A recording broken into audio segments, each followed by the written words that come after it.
Hey there, and welcome to Jen Thoden TV. I am your host, Jen Thoden, and this is the place where you can learn how to create a business that you love around the topics that interest you and actually make money doing it.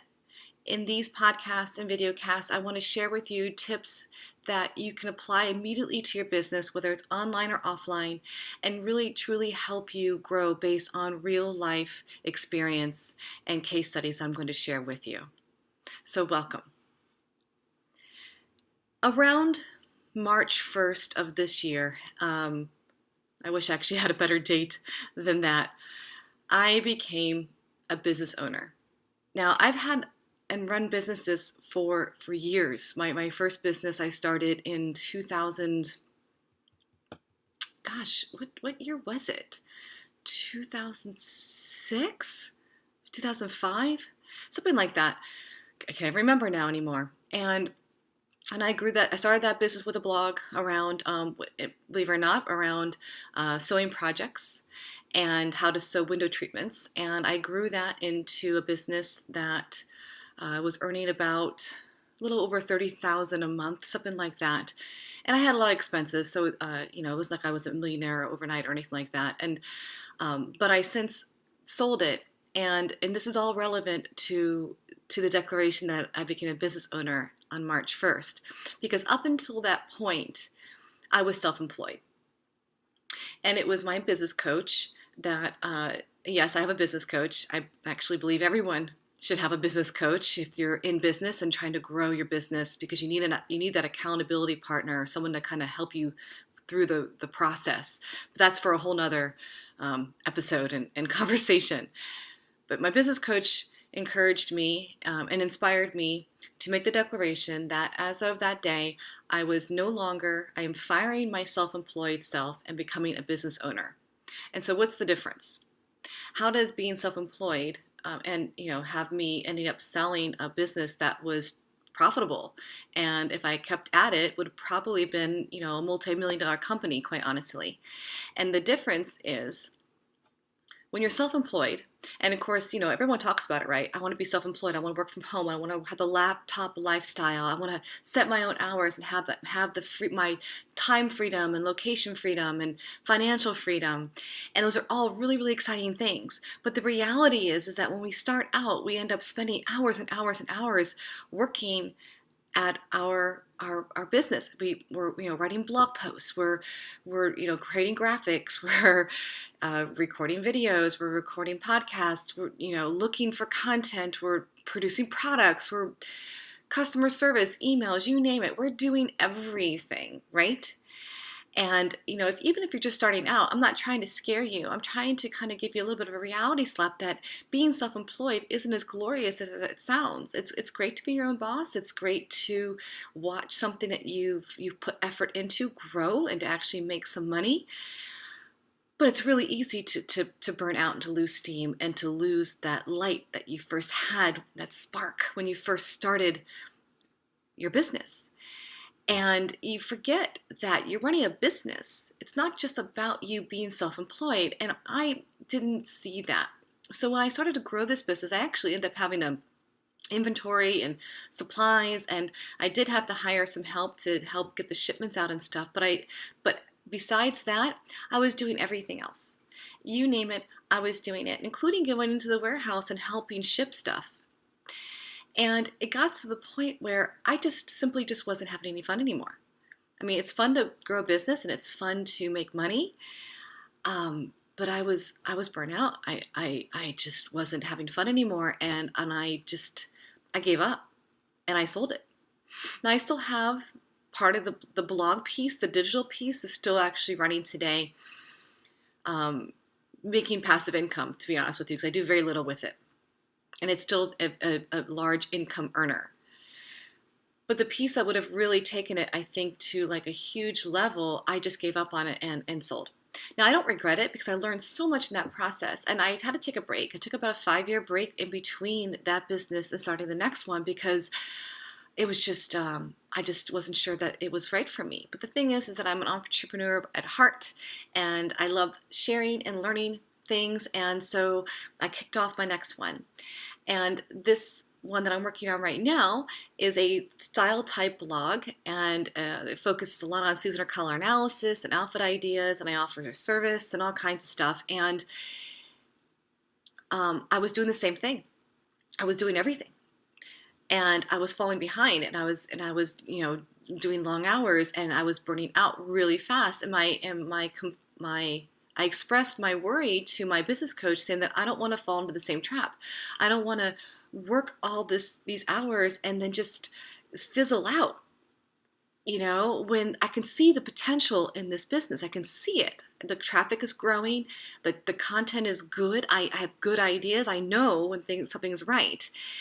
And just like that first time around, I could feel the same sort of energy growing, and yet I was really worried this time that I was going to do the exact same thing. I was going to work my ass off for 5-6 years and then just say, you know what, I'm out. I don't want to do this anymore. And that is when he basically explained to me the difference between a business owner and self-employed. He goes, right now, Jen, because you are self-employed, you're doing everything. But a business owner doesn't do everything. They're the commander of the ship. They are steering the vision of the company. And it is your job to collect your team, to grow your team and your supporters in order for them to help you run that ship. But you don't. And this was the first time I never really thought about it. And then he said something that I still use. I use it all the time. And he said this: if you were a CEO of a $5 million company, would you be doing all the things that you're doing right now?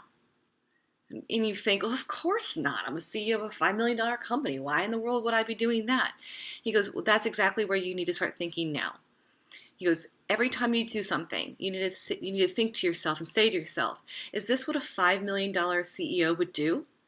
And the answer 99% of the time is no, it's not. And so I had to really stretch myself.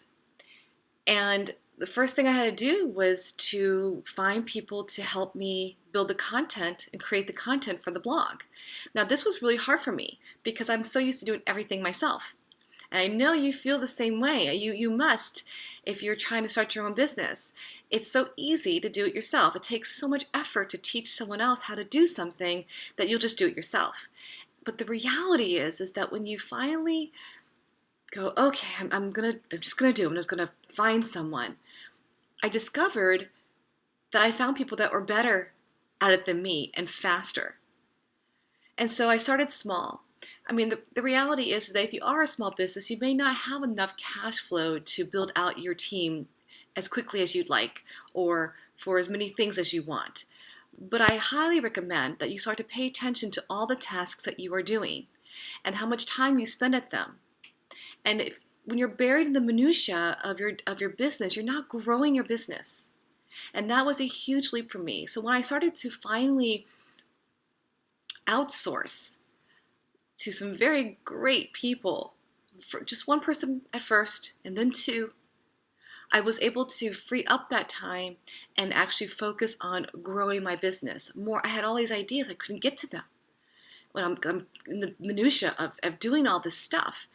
And so it's taken me a while, and it's only almost September, and I now have a team of 4 people. I just hired myself a project manager for the first time because what I realized is that when you solve one problem, another problem comes up, and that problem was I started managing 5 different people, and that was taking up all my time. So it was great; they were doing all the work, but now I was managing everything, and that was taking up all my time.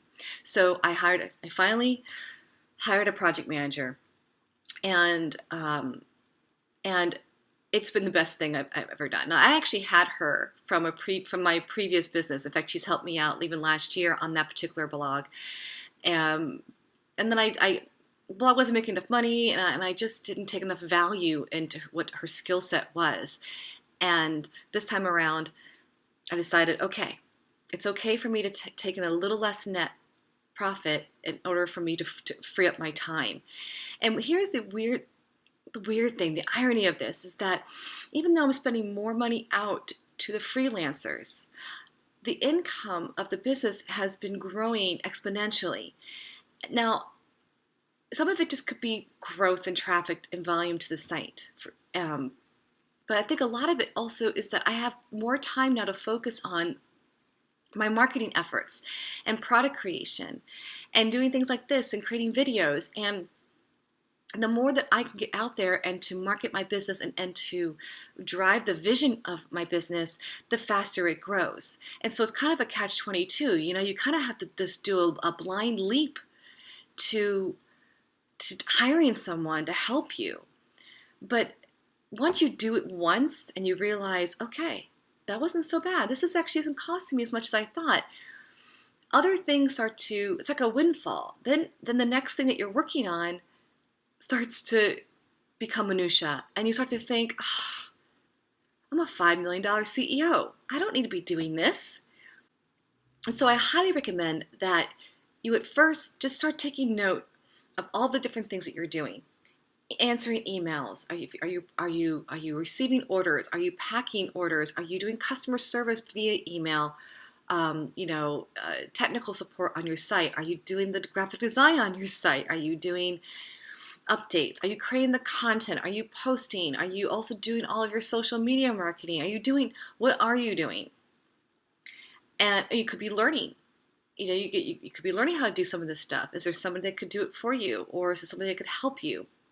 There's lots of things that you're probably doing that it might be better to outsource. And you got to start small, right? But that's the difference between being a business owner and being self-employed. A business owner starts to become someone that is more of like a puppeteer in a way, right? You have a vision and you start to define how you might get there, and then you start to fill in your team slots, maybe slowly, and over time growing things and focusing on the things that you should be focused on, because you are best at something. You are best in your business at something. And I would imagine it's your knowledge, your talent, and vision to even start a business to begin with. And you should be doing the things that are going to help grow your business, not run your business. I like to think of it where, it's impossible to steer the ship if you're the person, if it's impossible to steer the boat, if you're the one that's trying to, row, basically. That's a terrible analogy. But I also believe that all the minutiae that you're doing, all the work that you're doing takes up a lot of energy. And if you were to envision a box, and though there's a label on the box that says, to do right away, and it's full, right? Every day is full. You've got emails, you've got ideas you want to vet, you've got, the websites coming that you got to do, content, whatever, and it's a full box. Well, there's no way that a new idea can get in there. There's no way that any kind of growth strategy can fit in this box. And so you've got to make room, because nothing else is going to fit in this box. The box is full. It's full, right? So you got to get rid of some pieces so that you can actually take that new idea that can't fit and finally put it in there so you can focus on it. I can tell you this. It's still a stretch for me to let go of some things. I'm doing it piece by piece, and having a project manager has been one of the best hires I've done to date. And I can tell you this. At first I thought I would miss doing some of the stuff. Like, oh, but that's the creative work. I'm going to miss it. But the reality is that I really don't. Because my talents lie in vision and in strategy and coming up with new ideas and figuring out how I'm going to do that. And not so much in the day-to-day. And so I'm starting to discover that every time I do something now, I think, I got to get someone else to do this for me. And maybe it's not right away, but it's going to be soon. It's a lot more fun to be a business owner than it is to be self-employed. Because here's the thing too. I don't want a business that makes me work 40, 60 hours a week. I don't. I want a business that's profitable, that I feel good about, and I'm working, 5, 10 hours a week. I want that time freedom. I really want that time freedom. Location freedom's great. It's all through my laptop. I don't really have to do much, to be honest with you, physically in a location. but I also don't want to be working 40, 60 hours a week. And so it's really important that you embrace that idea of being a business owner and start to figure out how you can offload work so that you can get to a point where you're actually making money and you're doing very little. You're just running your company and feeling good about the work that you're doing. And all the other little things are being done. They're important things, but they're being done by good people. And it's a little trial and error sometimes too. You don't always find the right person all the time. I have an analogy. I think you get it. But just imagine like you opened up a restaurant. You have a great idea, you open up a restaurant. There's no way you could possibly run that restaurant, wait tables, cook the food, check people out, keep the place clean, order the food, stock the food, handle any other distress, customer complaints, and also the marketing and email and signage and menus and the recipe designs and you couldn't possibly do that and be successful.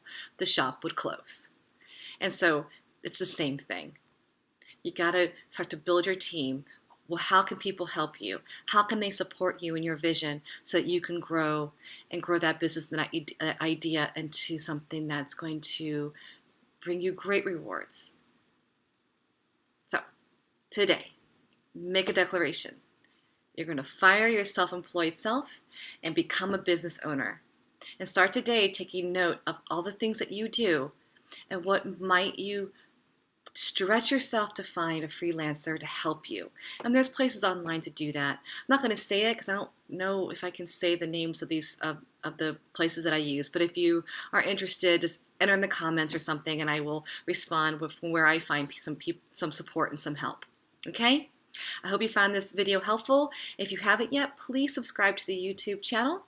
And there will also be a link in the description below this channel if you want to subscribe to my newsletter. Well, I'll be sending out weekly tips and strategies on being an online business owner. Actually, you know what? I think my tips and strategies can be effective and be applied to any type of business owner. So if you're starting out or you've been working at this for a while, I think you'll find the newsletter just as helpful. Thanks for watching. I'll see you in another video. I'm Jen Thoden.